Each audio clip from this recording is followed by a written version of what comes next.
I'm excited for the movie because I am a big Clint Eastwood fan outside of politics, and I like baseball. Well, he talks to his penis Go on. in the movie as if it was a chair. Welcome to Newsbeast. We've got a great guest list. We got Kevin Blyer from The Daily Show, author of Me the People, back from Guyana with a feather in his book. It's called a quill, John Avalon. It is a Come quill. now. You're right. You know better than that. It was hidden. It was hidden. It looked like it just might be a Cost of feather. doing business You wrote is it my with a quill. bookmark, inevitably so. When you write a book about the Constitution, that's the only You choice carry a quill have. with you. You carry a quill that's both your bookmark and you dip it in ink and occasionally sign a few books. But it's not just all about you. No, it isn't. No, It's because about me. it's about you. Yeah. Ross Sussman, welcome Thank to you. Newsbeast. This is editor extraordinaire, author. What's the name of your book? It's not you, it's the dishes. That's right. Which, you know, A hilarious take on marriage. hilarious And takes on economics. And economics. And Probably as hilarious as Kevin's I book, don't doubt that for an instant. if not more. So Absolutely. it is, however, there's an anniversary and an event that has brought you back to our desk. It talk is to the us. 225th anniversary, birthday, if you may. If you will. If you will, of the Constitution of the United States. Today? 225 years old, well, this week, how about that? Last Sunday.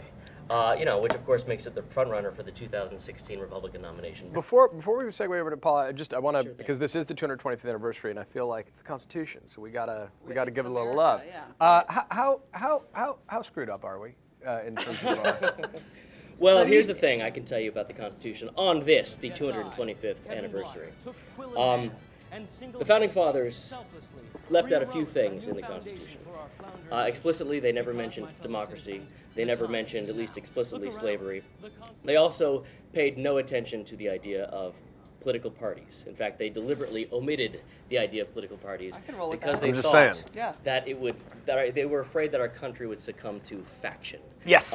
Turns out we have. Yep. Turns out we have. Turns out weeks and weeks. Not only the political conventions would imply that, in fact, we don't get along on much of anything, but also the last week talking about redistribution and the 47%. So there is some element of, and I don't know the solution. I leave it to. I'm going to crowdsource this one. There might be solutions out there, but how do we kind of reel that back in and the bipartisan nature that we had all had hoped for, we keep slipping away. So the factions that Kevin's pointing out, the Constitution, the Founding Fathers, not a fan of factions, not a fan of hyperpartisanship, but man, we're kind of drinking that Kool-Aid every day now. So Yeah, I thought we were what's a the story? fan of partisanship. I'm not. I hate hyperpartisanship. Oh, you I'm a hate it? hater. What do you like? I'm a hater. Okay.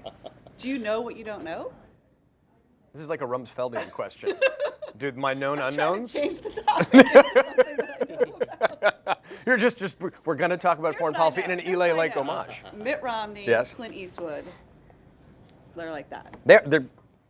Well, that's what Stuart Stevens thought, and then all of a sudden, Uncle Crazy Actually, Pants I came to think the town. Republicans like Clint more than they like Mitt, right? Sure, I think at the end of the day, yes. Yeah, you wrote about that I today. did. I have a Everybody piece. hates Mitt. Why does everybody hate Classic Mitt? Because Beast headline.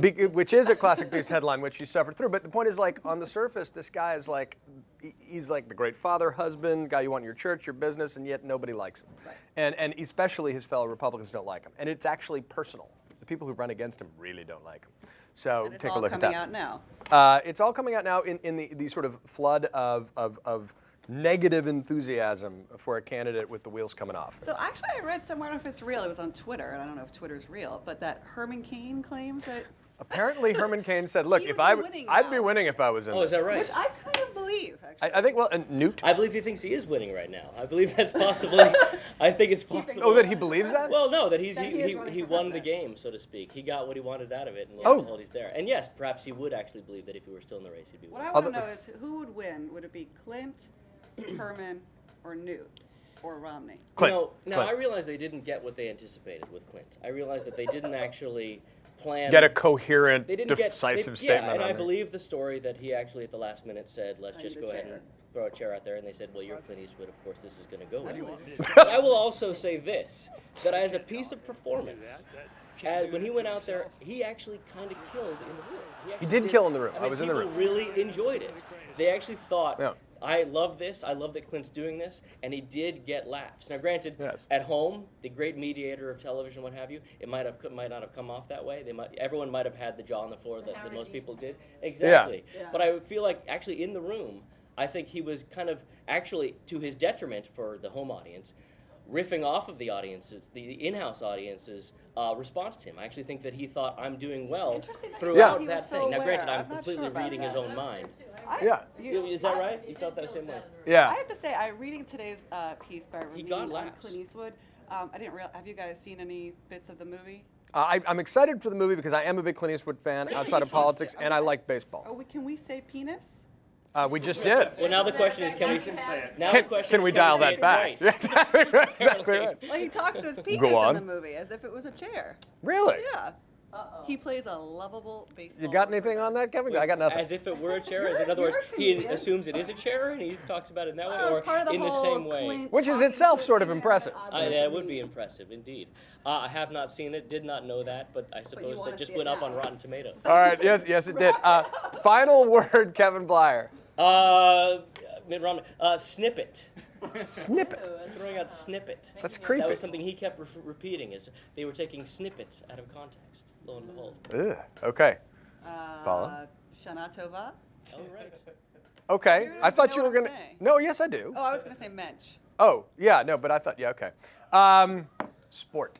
That's all from us from Newsbeast today. Have a good weekend.